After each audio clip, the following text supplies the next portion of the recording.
প্রিয় শ্রোতা, ঋতু পরিবর্তনের পালায় এখন গ্রীষ্মকাল। বাংলায় জ্যৈষ্ঠ মাস আসন্ন। এই মাসে মধুর রসে গ্রাম বাংলার প্রকৃতি ফিরে পায় তার হারানো রূপ।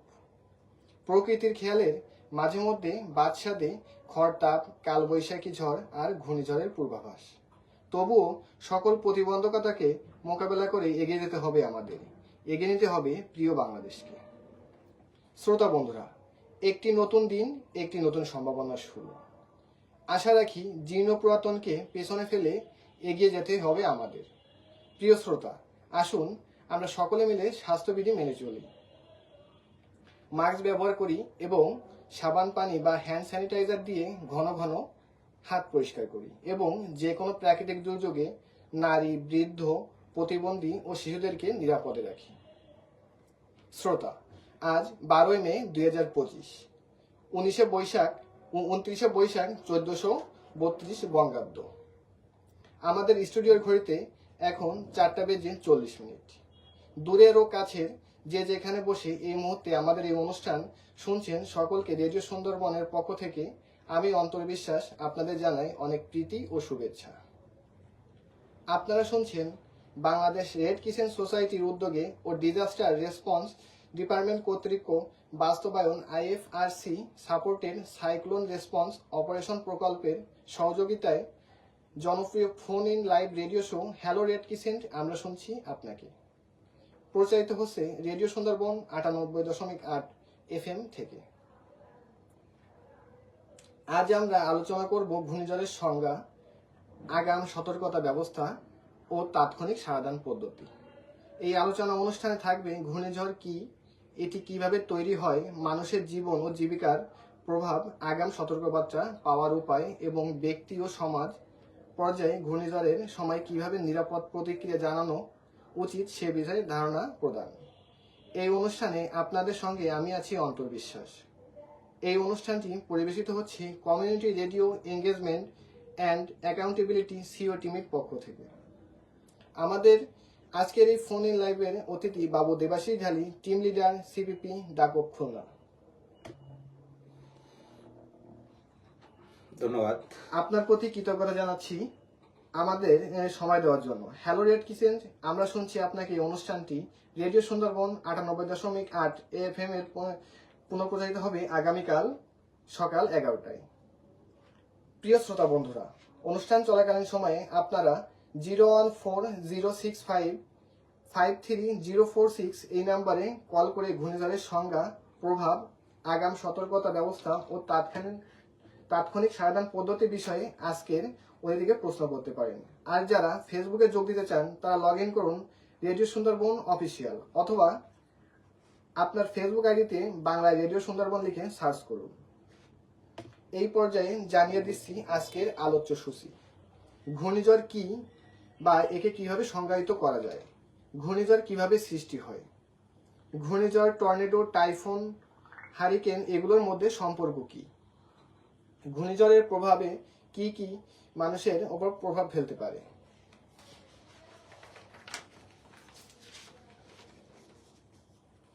এই আলোচনায় পুরো অনুষ্ঠান জুড়েই আপনাদের জিজ্ঞাসায় ঘূর্ণিঝড়ের সংজ্ঞা, প্রভাব, আগাম সতর্কতা ব্যবস্থা ও তাৎক্ষণিক সমাধান পদ্ধতি প্রচারের পাশাপাশি আপনাদের করা অসংখ্য প্রশ্নের মধ্য থেকে নির্বাচন করা হবে সেরা প্রশ্নটি। সুপ্রিয় শ্রোতা, এবার চলে যাওয়া যাক মূল অনুষ্ঠানে। বাংলাদেশ একটি দুর্যোগপ্রবণ দেশ।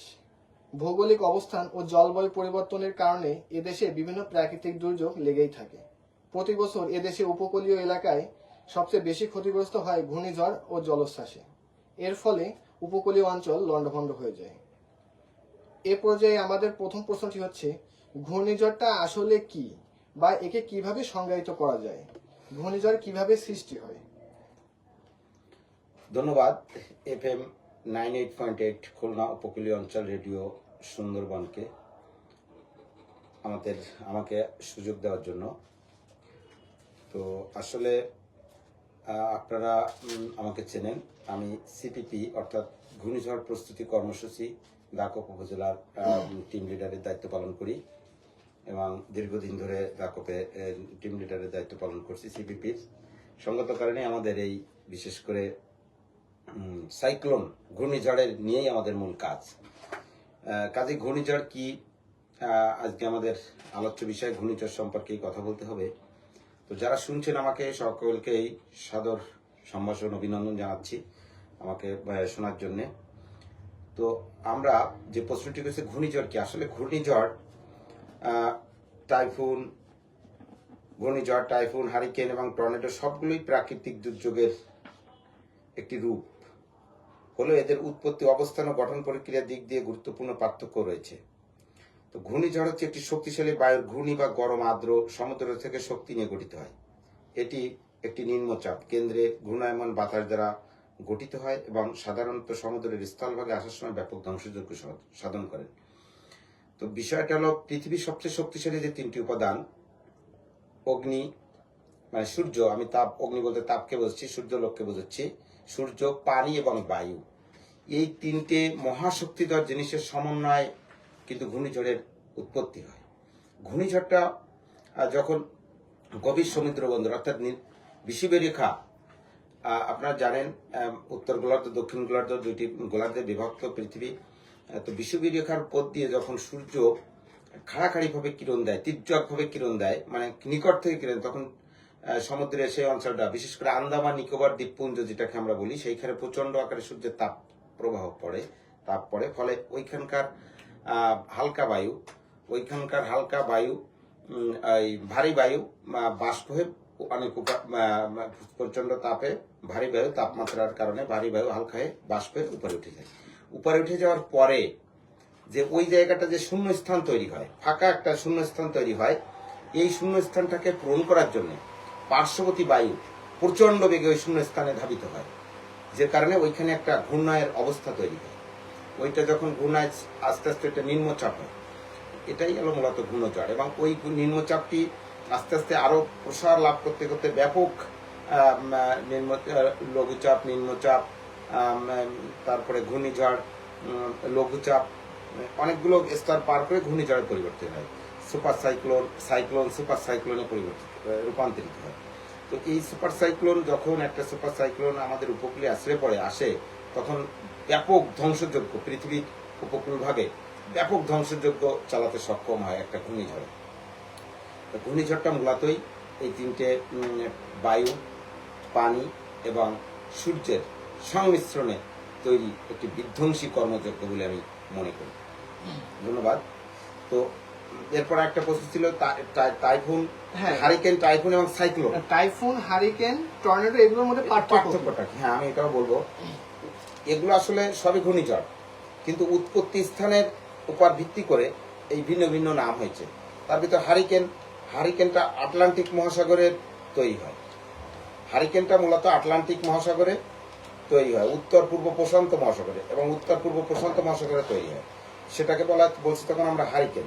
টাইফুন উত্তর পশ্চিম মহাসাগরে টাইফুন তৈরি, উত্তর পশ্চিম, আর হারিকেনটা হল উত্তর পূর্ব এবং আটলান্টিক মহাসাগরে হারিকেন, আর টাইফুন হল উত্তর পশ্চিম মহাসাগরে টাইফুন তৈরি, এবং সাইক্লোন দক্ষিণ প্রশান্ত মহাসাগর ও ভারত মহাসাগরে তৈরি হয় সাইক্লোন, যেগুলো আমাদের বিশেষ করে বাংলাদেশের উপকূলে বেশি হিট করে। এগুলোই মূলত পার্থক্য। আর এছাড়াও সাথে সাথে আপনাদেরও অবগতির জন্য আরেকটু জানাই, রিসেন্টলি আরেকটা ঘূর্ণিঝড় তৈরি হওয়ার উপক্রম হয়েছে, এবং আগামী 23 থেকে 28 তারিখের ভিতরে হয়তোবা ঘূর্ণিঝড়ের রূপান্তরিত উপকূলে আনতে পারে, হয়তোবা। না হইলে ভালো, আমরা চাই না কখনো যে প্রকৃতির এই মহাপ্রলয় পৃথিবীতে আসুক, এবং তারপরে যদি এসে পড়ে, সম্ভাবনা আছে এরকম সময়, এবং শ্রীলঙ্কার নাম দেওয়াটা ঘূর্ণিঝড় শক্তি নাম করে একটি ঘূর্ণিঝড় আসার সম্ভাবনা রয়েছে। ধন্যবাদ প্রিয় অতিথি, আমাদেরকে অনেক মূল্যবান কিছু প্রশ্নের উত্তর দেওয়ার জন্য। আমরা জানি তীব্র বাতাস এবং ঝড় অবকাঠামো ও ফসলের উল্লেখযোগ্য ক্ষতি করে। এগুলি গুরুত্বপূর্ণ জননিরাপত্তায় সমস্যা তৈরি করতে পারে, এমনকি জীবনকেও ঝুঁকির মধ্যে ফেলতে পারে।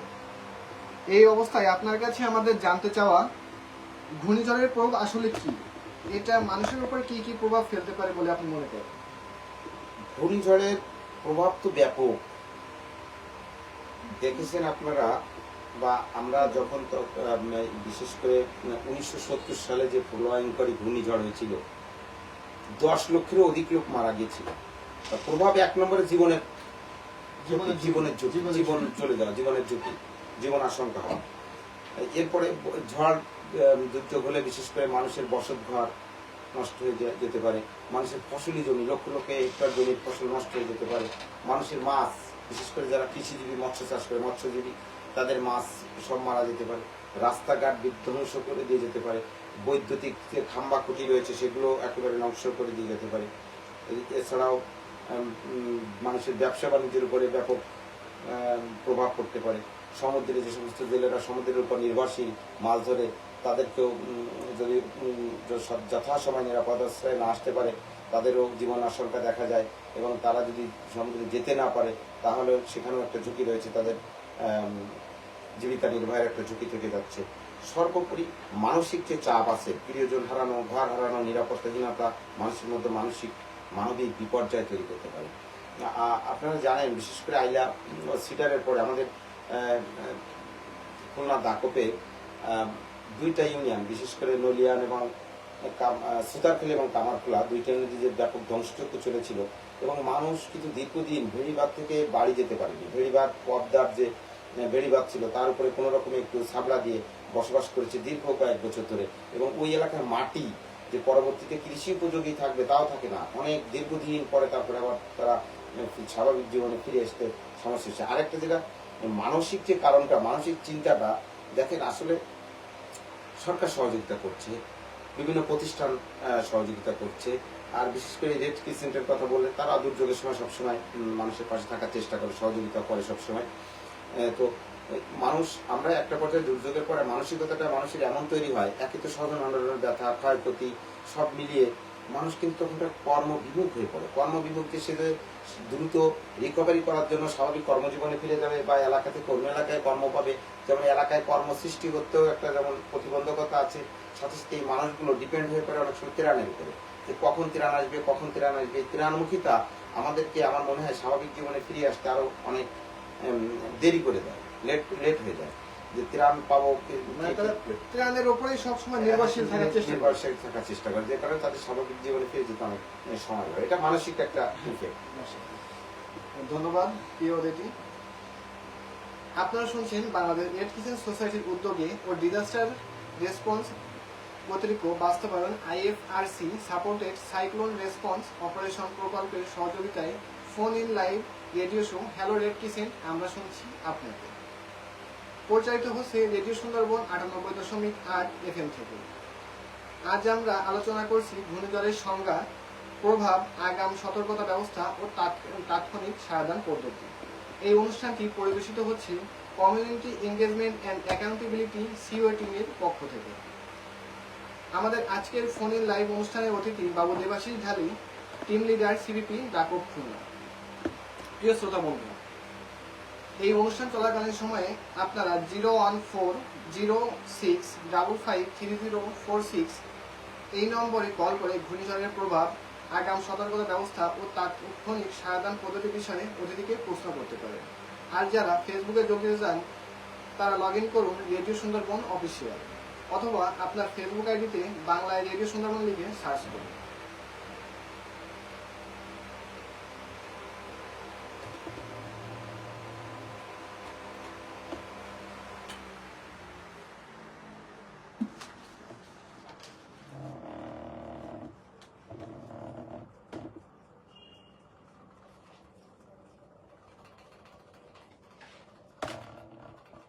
ভৌগোলিক অবস্থানের কারণেই মূলত বাংলাদেশ একটি প্রাকৃতিক দুর্যোগ প্রবণ দেশ। বাংলাদেশের উত্তরে হিমালয় পর্বতশ্রেণী আর দক্ষিণে বিস্তৃত বঙ্গোপসাগর। জল সুপ্রিয় শ্রোতা, আমাদের একটি কল আসছে, আমরা এখন কলটি রিসিভ করব।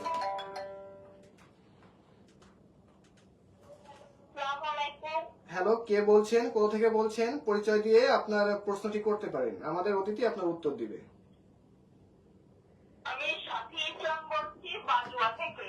হ্যাঁ, আপনার প্রশ্নটি করতে পারেন।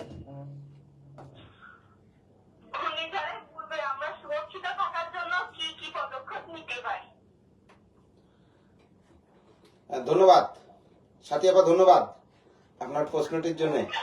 শুনতে পাচ্ছেন আমাকে? ঘূর্ণিঝড়ের পূর্বে আমরা মানে সুরক্ষিত থাকার জন্য কি কি ব্যবস্থা নিতে পারি, এরকম তো প্রশ্নটা আপনার। হুম।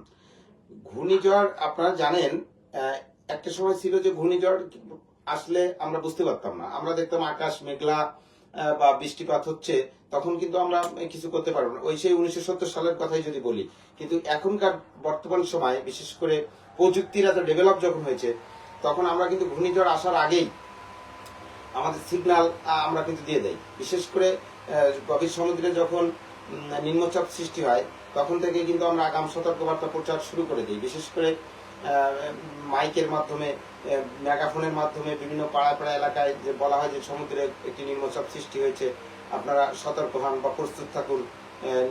আরো সিগন্যাল বাড়ার সঙ্গে সঙ্গে কিন্তু সেগুলোকে আরো আপডেট করে বলা হয় যে এবার নিরাপদ আশ্রয়ে চলে যান, আপনার শুকনো খাবার, আপনার প্রয়োজনীয় কাগজপত্র, বিশেষ করে আজ যারা গর্ভবতী মহিলা, বৃদ্ধ, পঙ্গু রয়েছে, তাদেরকেও আমরা অনতিবিলম্বে বিপদ সংকেত পাওয়া মাত্রই, বিশেষ করে বিপদ সংকেত পাওয়া মাত্রই তাদেরকে সাইক্লোনে যাওয়ার জন্য নির্দেশনা দিয়ে থাকি এবং ব্যাপকভাবে মাইকিং এবং কর্মযোগ্য চলতে থাকে। লাইনটা মনে কেটে গেছে। যাই হোক, আপনি আমার প্রশ্নের আপনার প্রশ্নের উত্তর হয়তো পেয়েছেন। ধন্যবাদ আপা আপনাকে। ধন্যবাদ প্রিয় অতিথি, আমাদের কল করে আমাদের কাছে প্রশ্ন সংগ্রহ। আমাদের পরবর্তী যে প্রশ্নটা রয়েছে সেটা হচ্ছে আমাদের অতিথির যে প্রশ্নটা ওই রকমই, যে প্রাকৃতিক দুর্যোগ সম্পর্কে আগাম সতর্কতা আমরা কিভাবে পেতে পারি। একটি ভালো প্রশ্ন, যে আমাদের আগাম সতর্কবার্তাগুলো আমরা সাধারণত আমাদের বিশেষ করে আবহাওয়া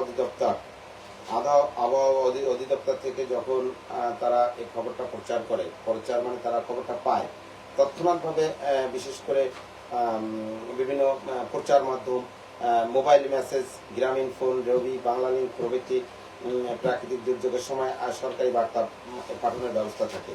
এছাড়াও সতর্কবার্তা অ্যাপ ডাউনলোড করা যায় গুগল প্লে স্টোর থেকে, ব্যবহার করে ঘূর্ণিঝড় বা বন্যা ইত্যাদির তথ্য পাওয়া যায়। টিভি, রেডিওয়ে সবসময় প্রচার করা হয়, আবহাওয়ার আপডেট দিয়ে থাকে। ঘূর্ণিঝড় বা বন্যার সময় বিশেষ বুলেটিন প্রচার হয়। বিশেষ করে ঘূর্ণিঝড়ের সময় দেখবেন প্রতি মানে কয়েক ঘন্টা অন্তর অন্তর বুলেটিন, সতর্ক বুলেটিন প্রচার করা হয়, সেখান থেকে আমরা নিয়মিত জানতে পারবি। এছাড়া নিয়মিত আবহাওয়ার আপডেট ও সতর্কতা পাওয়া যায়। ফেসবুক পেজে শেয়ার করে। তাছাড়া দুর্যোগ ব্যবস্থাপনা, ত্রাণ মন্ত্রণালয় এবং স্থানীয় প্রশাসন তারাও এগুলো সাথে সাথে জেনে যায় এবং এলাকায় মাইকিং করে লিফলেট বিতরণ করা হয় এবং স্থানীয় পর্যায়ে মানুষকে সতর্ক করা হয়। সার্বিক দুর্যোগ ব্যবস্থাপনার জন্য আর্লি ওয়ার্নিং সিস্টেম। আমাদের আরেকটি কল আসছে, সুপ্রিয় শ্রোতা, আমরা কলটি এবার রিসিভ করব। হ্যাঁ, কে বলছেন, কোথা থেকে বলছেন, পরিচয় দিয়ে আপনার প্রশ্নটি করুন, আমাদের অতিথি আপনার প্রশ্নের উত্তর দিয়ে দেবে।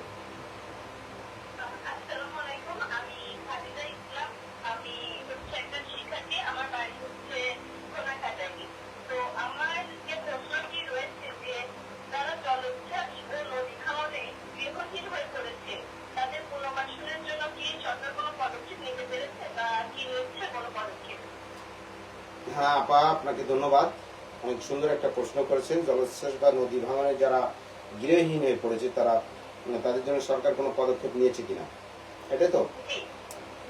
দেখেন, সরকারিভাবে একটা সময় আমরা দেখেছি বা দেখি, বিশেষ করে যেহেতু আপনার বাড়ি কোনাকাটাই, তা দেখবেন কোনা, বিশেষ করে ভদ্রা নদীর পাড়ে বটগুলির ওইদিকে অনেকগুলো আশ্রয় প্রকল্প তৈরি করা আছে, যেগুলো যারা ভূমিহীন, মূলত যারা সব সহায় সম্বল হারিয়েছে, তাদেরকে এই আশ্রয় প্রকল্পে তাদের জন্য ঘর বরাদ্দ দেওয়ার জন্য সরকার সবসময় প্রস্তুত রয়েছে। যেখানে যারা আশ্রয় গৃহহীন হয়ে রয়েছে তাদেরকে স্পেসিফিক যে কথাটা আপনি জানতে চাইছেন, যে যারা নদী ভাঙন এবং জলস্রোতের কারণে গৃহহীন হয়েছে, স্পেসিফিক ভাবে বলা না থাকলেও যারা আর কি যাদের বাস্তবিকতা নেই, যাদের ভূমিহীন, যাদেরকে বলছি আমরা, তাদের জন্য বেসিক্যালি এই আশ্রয়ণ প্রকল্পগুলো রয়েছে এবং তাদেরকে সেভাবে উপজেলা প্রশাসন কর্তৃক তাদেরকে সেখানে আবাসন ব্যবস্থা করা হয়েছে। ধন্যবাদ আপনি। ধন্যবাদ আমাদের প্রশ্নের উত্তর দেওয়ার জন্য। আমরা প্রায় দেখি মানুষের জীবন ও সম্পদ রক্ষা করার জন্য আবহাওয়ার আগাম পূর্বাভাস জরুরি ভিত্তিতে দৈনিক পত্রিকা সহ বিভিন্ন বেতার, টিভিতে বারবার প্রচার করা হয়। তাছাড়া বিভিন্ন স্বেচ্ছাসেবক সংস্থা, এনজিও বা দলের সদস্যরা বিভিন্ন পূর্ব নির্ধারিত পদ্ধতি অনুসরণ করে জনগণকে বিপদের মাত্রা জানমালের রক্ষাতে কি করণীয় সে সম্পর্কে অবহিত করে। এখন বিষয়টি হলো, আমাদের প্রশ্নটি হচ্ছে, কর্তৃপক্ষ কিভাবে পূর্বাভাস সম্পর্কে আগাম তথ্য পায় এবং কিভাবে তা দ্রুত জনগণকে জানানোর ব্যবস্থা নেয়? ধন্যবাদ। আমি এই প্রশ্নটা আংশিক না, আমি অনেকটা দিয়েই দিয়েছি, যে আমাদের আবহাওয়া অফিস থেকে সিগন্যাল পাওয়া মাত্রই বা ঘূর্ণিঝড়ের অবস্থান জানা মাত্রই সঙ্গে সঙ্গে বিশেষ করে মোবাইল ফোনে SMS বা অ্যাপের মাধ্যমে সতর্কবার্তা বিভিন্ন দপ্তরে পৌঁছে দেওয়া হয়। বিশেষ করে প্রশাসনিক ডিপার্টমেন্টে উপজেলা প্রকল্প বাস্তবায়ন কর্মকর্তা আছেন, এই ডিপার্টমেন্টের দায়িত্বে উপজেলা ইউনো মহোদয় সার্বক্ষণিক মনিটরিং করেন, তদারকি করেন। সঙ্গে সঙ্গে যারা বিভিন্ন স্বেচ্ছাসেবী সংগঠন, যেমন আমরা CPP সংগঠন করি, ঘূর্ণিঝড় প্রস্তুতি কর্মসূচি, আমাদেরও স্পেশালি আমাদেরও সঙ্গে সঙ্গে সতর্কবার্তা আমাদের কাছে চলে আসে ওয়্যারলেসের মাধ্যমে। জানেন যে আমাদের যদি সংযোগ বিচ্ছিন্ন থাকে, মানে নেটওয়ার্ক, তাহলে কোনো সমস্যা নেই, আমাদের ওয়্যারলেসের ব্যবস্থা রয়েছে। সেখানের মাধ্যমে আমরা খবরগুলো পেয়ে থাকি এবং সঙ্গে সঙ্গে আমরা খবর পাওয়ার সঙ্গে সঙ্গে আমরা এলাকায় আমাদের যে সমস্ত প্রত্যেকটা পাড়ায় পাড়ায় এক একটা ওয়ার্ডে একটা ইউনিট রয়েছে, সেই ইউনিটগুলোয় আমরা খবর পৌঁছে দিতে সমর্থ হই এবং সঙ্গে সঙ্গে উপজেলা পরিষদ, বিশেষ করে ইউনো মহোদয়, PI সাহেব, তাদের সমন্বয়ে ইউনিয়ন পরিষদের চেয়ারম্যান বা মেম্বারদের বা যে সমস্ত UDMC ইউনিয়ন ডিজাস্টার ম্যানেজমেন্ট কমিটিগুলো রয়েছে তাদের কাছে বার্তা পাঠিয়ে দেওয়া হয়। আমাদের কমিটির আমাদের যারা CPP টিম লিডার বা অন্যান্য স্বেচ্ছাসেবক রয়েছে তাদেরকেও বার্তা পাঠিয়ে দেওয়া হয়। সাথে সাথে অন্যান্য যেসব স্বেচ্ছাসেবী সংগঠন কাজ করে, বিভিন্ন NGO যারা কাজ করে, তারা চেষ্টা করে। আমাদের পরবর্তী প্রশ্ন, যে দুর্যোগের পূর্বাভাস পেলে আমাদের করণীয়টা কি? দুর্যোগের আসলে আমরা দুঃখিত যে আমাদের লাইভটি কেটে গিয়েছিল, তো আবার যে নতুন প্রশ্ন হচ্ছে দুর্যোগের সংকেত পেলে আমাদের করণীয় কি। হ্যাঁ, দুর্যোগের সংকেত পাওয়া মাত্রই আমাদেরকে যার যার অবস্থান থেকে নিরাপদ আশ্রয় কোথায় আছে, বিশেষ করে সাইক্লোন, বিশেষ করে টেকসই উঁচু ঘরবাড়ি, বিল্ডিং, মানে যেখানে যেগুলো সাইক্লোনে সহজে বিধ্বস্ত না হতে পারে, সাথে সাথে ঠিক আছে রিসিভ করেন, তো বিধ্বস্ত না করে আমাদের মাথায় রাখতে হবে যে আমাদের এগুলো একটা ম্যানেজমেন্টের ভিতরে আছে। সেটা কেমন, আমাদের সাইক্লোনগুলো কোথায় আছে আমাদের ভলান্টিয়াররা সব জানে এবং গ্রামের লোকজন এখন যেহেতু। আমি আপনাকে একটু থামবো, আমাকে কল আসছে। হ্যাঁ, কে বলছেন, কোথা থেকে বলছেন জানিয়ে আপনার প্রশ্নটি করতে পারেন, আমাদের অতিথি আপনার প্রশ্নের উত্তর দিবে।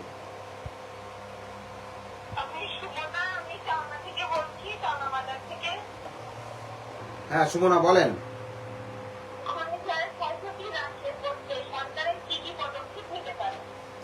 ঘূর্ণিঝড়ের ক্ষয়ক্ষতি কমাতে, হ্যাঁ অত্যন্ত ভালো প্রশ্ন। আসলে দেখেন, একটা ঘূর্ণিঝড় হলে সবচেয়ে বেশি ক্ষয়ক্ষতি যা হয় সরকারি ক্ষয়ক্ষতিটা তার যথেষ্ট পরিমাণে, মানে সরকার চেষ্টা করে ক্ষয়ক্ষতিটাকে রিকভারি করার জন্য। কি কি ধরনের ক্ষয়ক্ষতি, যদি আপনার ঘরবাড়ি বিধ্বস্ত হয় তাহলে সরকারিভাবে উদ্যোগ নেওয়া হয় সে ঘরবাড়িগুলোকে তাদেরকে পুনর্স্থাপন করার জন্য। সঙ্গে সঙ্গে সরকার চেষ্টা করে, সরকারের সকল শ্রেণীর কর্মকর্তা, বিশেষ করে আপনারা দেখেছেন ঘূর্ণিঝড়ের সময় আমাদের জেলা প্রশাসক সহ উপজেলা নির্বাহী কর্মকর্তা সহ অন্যান্য অফিসারেরা সার্বক্ষণিক তৎপর থাকেন যে যাতে একটি মানুষের, একটি জানমালেরও ক্ষয়ক্ষতি না হয় এবং যেহেতু দুর্যোগকে তো ঠেকিয়ে দেওয়া সম্ভব না, তা জানমালের ক্ষয়ক্ষতি যাতে কমিয়ে আনা যায় তার জন্য তারা সার্বক্ষণিকভাবে তৎপর থাকেন এবং যে এলাকার লোকগুলো ভায়ানাবল এলাকা, অর্থাৎ যেখানে বিপদের ঝুঁকি রয়েছে, তাদেরকে অনতিবিলম্বে সাইক্লোনে নিয়ে যাওয়া এবং এলাকায় যেখানে খাদ্য সংকট দেখা দিতে পারে সেখানে যে সমস্ত গোডাউন আছে, গোডাউনে বিশেষ করে মুড়ি, চিড়ে, শুকনো খাবার, এরকম গুড়, এরকম খাদ্যগুলো রিজার্ভ করে প্রশাসন। এ ধরনের কাজগুলো সাধারণত আমাদের প্রশাসনের সাথে সাথে আমাদের CPP যারা স্বেচ্ছাসেবক রয়েছে এই ঘূর্ণিঝড়ের উপরে কাজ করে, তারা তাদের সঙ্গে সার্বক্ষণিকভাবে সহযোগিতা করে সেই পরিস্থিতিগুলো নিয়ে থাকে। এবং সাথে সাথে আরেকটা কথা বলতে চাই, যারা সাইক্লোনে যেতে না চায় তাদেরকে সাইক্লোনে নেওয়ার জন্য প্রশাসনের ব্যাপক তৎপর থাকে আমাদের সাথে এবং আমাদের তো এমনই বলা থাকে যে আপনারা যদি না যাইতে চাইতে জোর করে লাঠিচার্জ করবেন। তো প্রশাসন বিশেষ করে পুলিশ বাহিনীও তাতে সহযোগিতা করে, জোর করে তাদেরকে সাইক্লোনে নিয়ে যাওয়ার জন্য। ধন্যবাদ আপনাকে। স্যার, আমাদের যে প্রশ্নটি আমরা আপনাকে জিজ্ঞেস করছিলাম যে দুর্যোগের পূর্বাভাস পেলে করণীয়টা কি?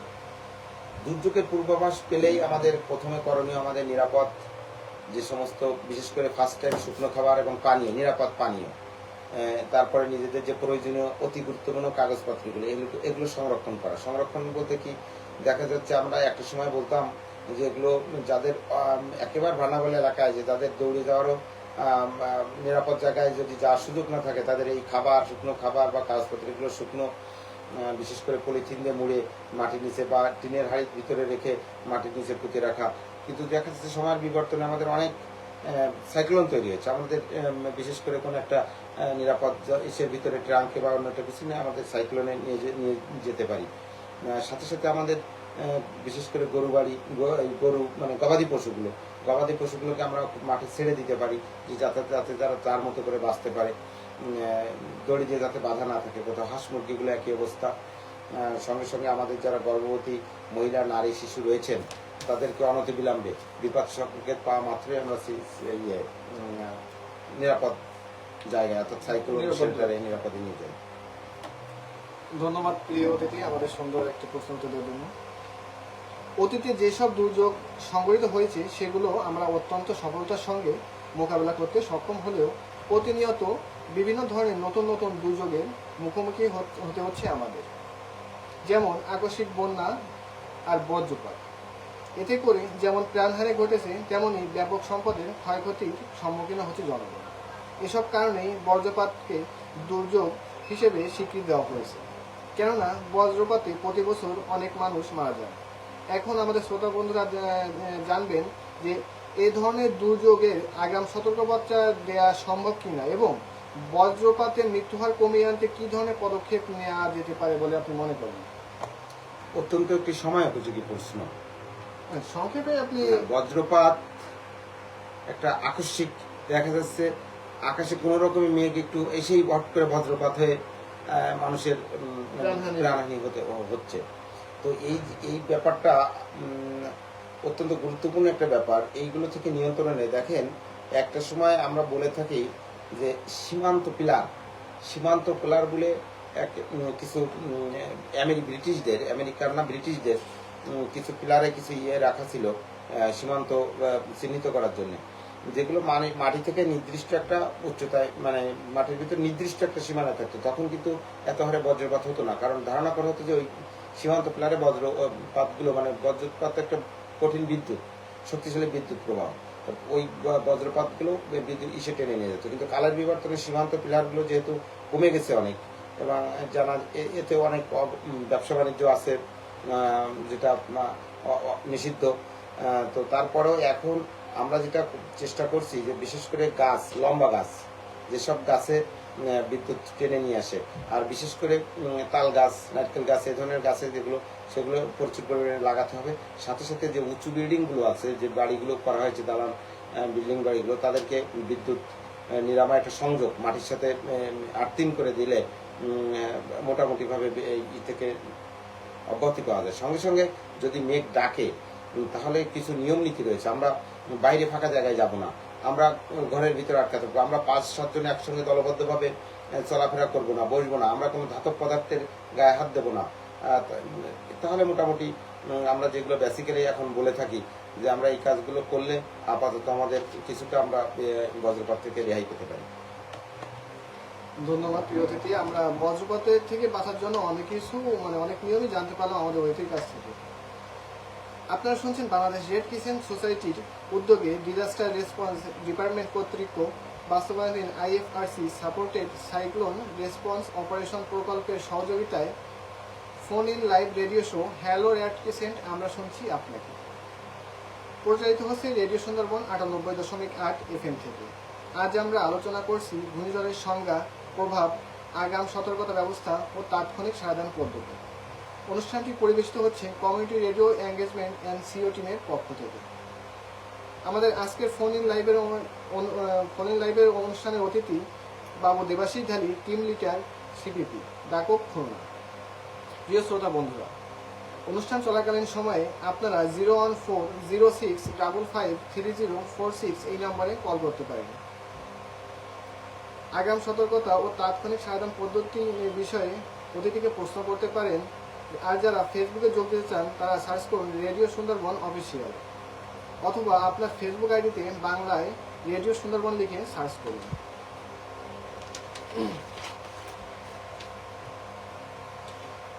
আমরা জানি যে জাতীয় পর্যায় থেকে মাঠ পর্যায়ে দুর্যোগ মোকাবেলার 1993 সালে সরকার ডিজাস্টার ম্যানেজমেন্ট ব্যুরো বা দুর্যোগ ব্যবস্থাপনা ব্যুরো, দুর্যোগ ব্যবস্থাপনা কাউন্সিল এবং দুর্যোগ ব্যবস্থাপনা কমিটি গঠনের মাধ্যমে কাজ করছে। এই লক্ষ্যে দুর্যোগ ব্যবস্থাপনা ও ত্রাণ মন্ত্রণালয় পুনর্গঠন করা হয়েছে। এখন আমার প্রশ্ন হলো আমার অতিথির কাছে, সরকারের নানাবিধ উদ্যোগ গ্রহণের ফলে বাংলাদেশে কেন প্রাকৃতিক দুর্যোগ পরবর্তী কার্যক্রম সঠিকভাবে বাস্তবায়ন করতে পারছে না? অত্যন্ত কঠিন একটা জটিল একটা প্রশ্ন। সরকার তার পলিসি নির্ধারণ করছে, কিন্তু কেন বাস্তবায়ন হচ্ছে না? তবে বাস্তবায়ন হচ্ছে না এটাও আবার ঠিক না। অনেক ক্ষয়ক্ষতি কিন্তু এখন কমে গেছে, অনেক প্রাণহানি কমে গেছে, অনেক জানমালের ক্ষয়ক্ষতি কমে গেছে। এগুলো আমার মানে তৎপরতার কারণে, সরকারি তৎপরতার কারণে, মানুষের সচেতনতার কারণে। তো স্পেসিফিক যে জিনিসটা আমারও একটু একটা জায়গায় আমি তো বলবো যে আমাদের আইন ঠিক আছে, আমাদের নির্দেশনা সব ঠিক আছে, কিন্তু বাস্তবায়নে আমরা অনেক জায়গায় যেন কিছু কোথায় যেন আমাদের ল্যাকিং থাকছে, একটা গ্যাপ থেকে যায় প্রত্যেকটা কাজে। অফিসিয়ালি হাই অফিসিয়ালি অনেক সুন্দর সেগুলোর ম্যানেজমেন্ট, সেগুলোর অফিসিয়ালি ডকুমেন্টারি অনেক কাজ কাম প্রপারলি করা আছে, কিন্তু সেগুলো যখন তৃণমূল পর্যায়ে যায় তখন কিন্তু সেগুলো অনেকটা তার গতি বা রেঞ্জ কমে যায়। এইগুলোকে ত্বরান্বিত করার জন্য, এইগুলোকে আরো বেশি কার্যকরী ও শক্তিশালী করার জন্য, যেমন ধরেন ইউনিয়ন কমিটি, ইউডিএমসি বলা হচ্ছে, ইউনিয়ন কমিটি, উপজেলা কমিটি। আমার মনে হয়, আমি আসলে এই কথাগুলো বললে আমাকে অনেকে আবার অখুশি হবে, তারপরে আমি একটু বলি। উপজেলা বেসিক দেখা যাচ্ছে একটা সিগন্যাল আছে, আমাদের উপজেলা কেন্দ্রিক মিটিং হচ্ছে, কিন্তু বাস্তবে ইউনিয়নে যে ইউডিএমসি আছে, ইউনিয়ন পরিষদে ওয়ার্ড ইউডিএমসি, তারপরে ডাব্লিউডিএমসি আছে, মানে ওয়ার্ড দুর্যোগ ব্যবস্থা কমিটি আছে। এগুলোর যে আরো একটু সক্রিয় করা দরকার আমার মনে হয়। এদের গতিটাকে আরো একটু ওই সময়, বিশেষ করে সিগন্যাল সময় আরো একটু গতিতে সক্রিয় করা দরকার, এবং এগুলোকে মানে তদারকিটা মাত্রা আর একটু বাড়ালে আমার মনে হয় এই যে কাজগুলো আরো বেশি সুন্দরভাবে মনিটরাইজ করলে সুন্দরভাবে বাস্তবায়িত হবে। ধন্যবাদ প্রিয় অতিথি। যখন মহাবিপদ সংকেত 8, 9, 10 ঘোষণা করা হয় তখন কাল বিলম্ব না করে আশ্রয় কেন্দ্র বা অন্য নিরাপদ স্থানে যেখানে গেলে ঝড় ও জলোচ্ছ্বাস থেকে জীবন রক্ষা করা সম্ভব সেখানে আশ্রয় গ্রহণ করতে হয়। প্রায়শই দেখা যায় মহাবিপদ সংকেত পেলেও অনেক মানুষ তাদের সহায় সম্বল ছেড়ে যেতে চায় না বা অনীহা প্রকাশ করে। এক্ষেত্রে আমাদের প্রশ্ন, এসব মানুষদের আশ্রয় কেন্দ্রে নেওয়ার জন্য কি উদ্যোগ নেওয়া যেতে পারে? হ্যাঁ, এটা একটা চমৎকার একটা প্রশ্ন। আমি অনেক সময় প্রশ্নের সম্মুখীন হই যে 10 নম্বর সিগন্যাল আছে, মহাবিপদ সিগন্যাল আছে, কিন্তু মানুষকে নিয়ন্ত্রণ করে সাইক্লোনে নেওয়া যাচ্ছে না। এর কারণ হচ্ছে কি, এর আগে কয়েকটি ঝড় গেছে, বিগত কয়েকটি ঝড়ে 10 নম্বর সিগন্যাল থাকার পরেও দেখা যাচ্ছে যে আমাদের উপকূলে ঝড়টা এভাবে হিট করেনি। যে কারণে মানুষের ভিতরে একটা ধারণা যে ওই সিগন্যাল খালি সিগন্যালের মতো থাকুক, আমরা আমাদের মতো থাকি। এরও কিছু কারণ আছে। দেখা যাচ্ছে, আমি অনেক সময়ের ব্যাপার, আসলে ঘূর্ণিঝড় নিয়ে আলোচনা রিসার্চ করতে হলে অনেক জানতে হবে, অনেক বুঝতে হবে। ঘূর্ণিঝড় যেভাবে আমাদের রাডারে ধরে, আমাদের ইসে থেকে যেভাবে নিয়ন্ত্রণ হয়, তা দেখা যাচ্ছে যে আমাদের এখানে আসতে ঘূর্ণিঝড়ের সময় লাগতেছে 5 ঘন্টা বা 6 ঘন্টা। ভালো কথা, 6 ঘন্টা আসতে আসতে ঝড়টা এড়িয়ে আমাদের উপকূলে ঢোকার সময়, বিশেষ করে বাংলাদেশ সীমান্তে উপকূলে আসার আগেই ঘূর্ণিঝড়ের ব্যাসার্ধটা এত বেশি যে ওদিকে উড়িষ্যা বা পার্শ্ববর্তী যে অঞ্চলগুলো, মানে উপকূলীয় অঞ্চলগুলো রয়েছে, সেখানে কোনো দিকে টাচ পড়ে গেল, ঘূর্ণিঝড়ের ওই এরিয়াটা টাচ খেয়ে গেল। টাচ খেয়ে গেলে কিন্তু ঘূর্ণিঝড়টা আবার বাংলাদেশের দিকে চলে আসবে না, আস্তে করে টার্ন নিয়ে আবার ওই দিকে উঠে যাবে। যে কারণে এখানে কিন্তু পূর্বে থেকে দেখা যাচ্ছে 10 নম্বর সিগন্যাল বা এখান থেকে ঘূর্ণিঝড়ের যাওয়ার সম্ভাবনা রয়েছে। যে কারণে আবার কিন্তু মুহূর্তে কিন্তু ওই ঘূর্ণিঝড়ের গতিপথ চেঞ্জ হয়ে অন্য দিক দিয়ে উঠে যাচ্ছে, যে কারণে আমরা সেফটি হয়ে যাচ্ছি। যে কারণে পাবলিকের ভিতরে একটা ধারণা যে 10, 9, 10, 8, 9, 10 নম্বর সিগন্যালও কই, আমাদের তো কিছু হলো না, আমাদের কিছু হয় না, এরকম একটা টেন্ডেন্সি থেকে এটি। কিন্তু এটি যারা, এদেরকে তীক্ষ্ণভাবে বুঝতে হবে যে আজকে আসেনি, কালকে তো আসতে পারে। আজকে দেখা যাচ্ছে ওই ওপার যে ঠেকিয়ে দিয়েছে, আর আরেকটা ঠেকাইছে কিছু, সুন্দরবন একটা ঠেকিয়ে দিয়েছে। এভাবে যদি ঠেকিয়ে দিতে থাকে, তাহলে আমরা সেফ থাকবো। কিন্তু যখন যদি না ঠেকায় কেউ, সোজা আমাদের উপকূলীয় একেবারে সোজা আমাদের বাংলাদেশের পথ দিয়ে উঠে আসে, তখন কিন্তু আমরা কেউ নিরাপদে থাকবো না। এই জিনিসটা আমাদের সবাইকে স্মরণ রাখতে হবে এবং মনে রাখতে হবে। ধন্যবাদ। আমরা ওই দিক থেকে জানতে পারলাম যে মানে মহাবিপদ সংকেত শুনলে আমাদের আসলে বাড়িতে বসে বিলম্ব করার মানে কোনো বসে থাকা মানে জীবনের ঝুঁকি। সেক্ষেত্রে আমাদের সকলের উচিত যে সিগন্যাল মেনে চলে নিরাপদ স্থানে চলে যাওয়ার জন্য। আমাদের শেষ প্রশ্ন যে সমুদ্র তলের উচ্চতা বৃদ্ধি, লবণাক্ততা, জলাবদ্ধতা, ঘূর্ণিঝড়, জলোচ্ছ্বাস ও নদী ভাঙন ইত্যাদি প্রাকৃতিক দুর্যোগ দ্বারা অনবরত ক্ষতিগ্রস্ত হচ্ছে বাংলাদেশের উপকূল অঞ্চল। ফলে এসব অঞ্চলে বসবাসরত অসংখ্য নিম্ন আয়ের মানুষ প্রতিনিয়ত নানা ধরনের দুর্যোগ দ্বারা বিপন্ন অবস্থায় পতিত হচ্ছে। এই অবস্থায় আমাদের প্রশ্নটি হচ্ছে যে উপকূলীয় অঞ্চলে বসবাসরত এসব মানুষদের প্রাকৃতিক দুর্যোগ মোকাবেলায় ব্যবস্থাপনায় কি কি পন্থা অবলম্বন করা জরুরি বলে আপনি মনে করেন? উপকূলে দেখেন, আমরা দাকপের কথা একটু বলি। দাকপের চিত্র হয়তো অনেকখানি আছে। আমাদের ঝুলন্ত পাড়া নাম করে একটা পাড়া আছে কালাবগি, সুতারখালী ইউনিয়নের। তো তাদেরকে ওইখান থেকে সরিয়ে আনা সম্ভব নয়। তার কারণ কি, ওরা কিন্তু আসবে না। জীবিকার তাগিদে, জীবন ও জীবিকার তাগিদে ওখানে থাকতে হবে।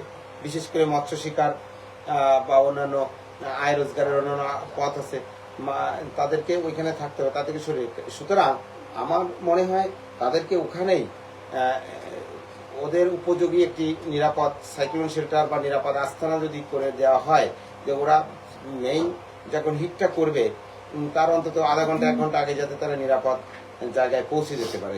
সাইক্লোন শেল্টারগুলো আছে একটু দূরে, তো এরকম একেবারে যারা সমুদ্রের ভিতরে বাস করে, নদীর পাড়েই বাস করে, তাদের জন্য যদি ওদের পাশাপাশি আশেপাশে যদি এরকম নিরাপদ ব্যবস্থা সাইক্লোন থাকতো, সাইক্লোন শেল্টার থাকে, তাহলে তাদের জন্য সেফটি হবে এবং তারা আয় রোজগারও করে খেতে পারবে। ওরা এখান থেকে যাবে না, ইচ্ছা করলে আমরা ওদেরকে সরাতে পারবো না। কাজে ওরা ওইখানেই থেকে যাতে নিজের জীবিকা নির্বাহ করতে পারে, তার ব্যবস্থা আমাদের করা উচিত বলে আমি মনে করি। ধন্যবাদ প্রিয় অতিথি।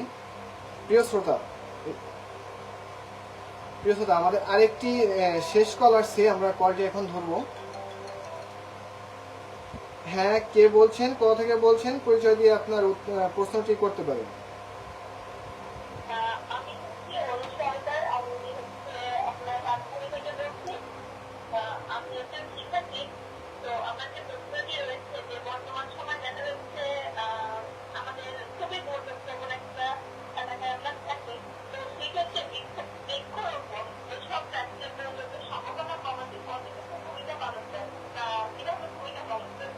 হ্যাঁ আপা, চমৎকার একটা প্রশ্ন করেছেন, আপনাকে ধন্যবাদ।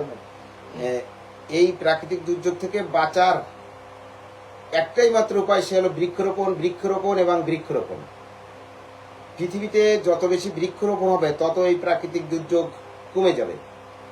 প্রাকৃতিক দুর্যোগ, এত বেশি প্রাকৃতিক দুর্যোগ হবে না, এত জলোচ্ছ্বাস হবে না, তারপরে এত তাপমাত্রা বাড়বে না। সব মিলিয়ে বৃক্ষরোপণের কোনো বিকল্প নেই।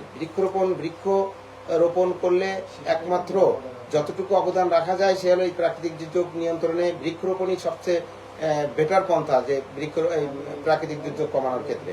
কারণ দেখেন, ঘূর্ণিঝড়, জলোচ্ছ্বাস এগুলো আসতে থাকবে, উপকূলীয় অঞ্চলে থাকবে, কিন্তু আমাদের বাঁচার জন্য এই সুন্দরবনটা আমাদেরকে মায়ের মতো বলা হয়েছে কেন? সুন্দরবন মা যেমন সন্তানকে আগলে রাখে, সুন্দরবন কিন্তু আমাদেরকে এভাবে আগলে রেখেছে ঝড় জলোচ্ছ্বাস থেকে। তো কাজেই বৃক্ষরোপণের কোনো বিকল্প নেই। বৃক্ষরোপণ এবং বৃক্ষরোপণ, এর কোনো বিকল্প নেই। ধন্যবাদ আপা আপনাকে। ধন্যবাদ প্রিয় অতিথি এবং আমাদের যে প্রশ্ন করেছেন তাকে। প্রিয় শ্রোতা, রেডিও সুন্দরবন 98.8 FM এর ফেসবুক পেজে হ্যালো রেড কিসেন্ট আমরা শুনছি আপনাকে অনুষ্ঠান সম্পর্কে সুনির্দিষ্ট মতামত জানাতে পারেন। অনুষ্ঠান সম্পর্কে মতামত পাঠাতে পারেন রেডিও সুন্দরবন 98.8 FM এর ঠিকানায়।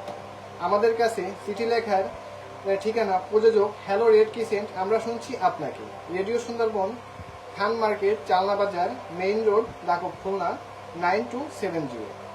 প্রিয় শ্রোতা, ঘড়ির কাঁটা বলছে এখন উঠতে হবে, তবে বিদায় নেবার আগে প্রিয় অতিথি আপনাকে আরও একবার কৃতজ্ঞতা জানাচ্ছি আমাদের সময় দেওয়ার জন্য। সুপ্রিয় শ্রোতা, বাংলাদেশ রেড কিসেন্ট সোসাইটির উদ্যোগে ডিজাস্টার রেসপন্স ডিপার্টমেন্ট কর্তৃক বাস্তবায়নাধীন IFRC supported cyclone response operation প্রকল্পের সহযোগিতায় রেডিও সুন্দরবন 98.8 FM এর পক্ষ থেকে পরিবেশিত হচ্ছে হ্যালো রেড ক্রিসেন্ট, আমরা শুনছি আপনাকে। অনুষ্ঠানটি শুনবেন।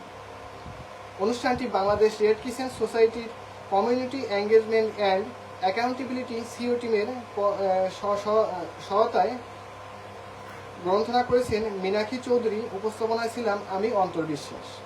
অনুষ্ঠান সহযোগিতায় ছিলেন সুমনা বৈরাগী, রিয়া রয়। অনলাইন সম্পাদনায় ছিলেন অনামিকা রয়। আর এই অনুষ্ঠানটি প্রচারিত হলো বাংলাদেশ রেড ক্রিসেন্ট সোসাইটির উদ্যোগে ও ডিজাস্টার রেসপন্স ডিপার্টমেন্ট কর্তৃক বাস্তবায়নাধীন IFRC supported cyclone response operation প্রকল্পের সহযোগিতায়। হ্যালো রেড ক্রিসেন্ট, আমরা শুনছি আপনাকে। অনুষ্ঠানের পরবর্তী পর্ব শুনতে পাবেন আগামী 15 মে 2025 বৃহস্পতিবার বিকাল 4:15। নতুন কোনো বিষয় নিয়ে আমরা হাজির হব আপনাদের সামনে, শুনবেন আশা করি। তাহলে আজকের মতো এখানেই বিদায় নিচ্ছি, কথা হবে আগামী পর্বে। সে পর্যন্ত সুস্থ থাকুন, ভালো থাকুন, যে কোনো প্রাকৃতিক দুর্যোগে বৃদ্ধ প্রতিবন্ধী শিশুদেরকে নিরাপদে রাখুন।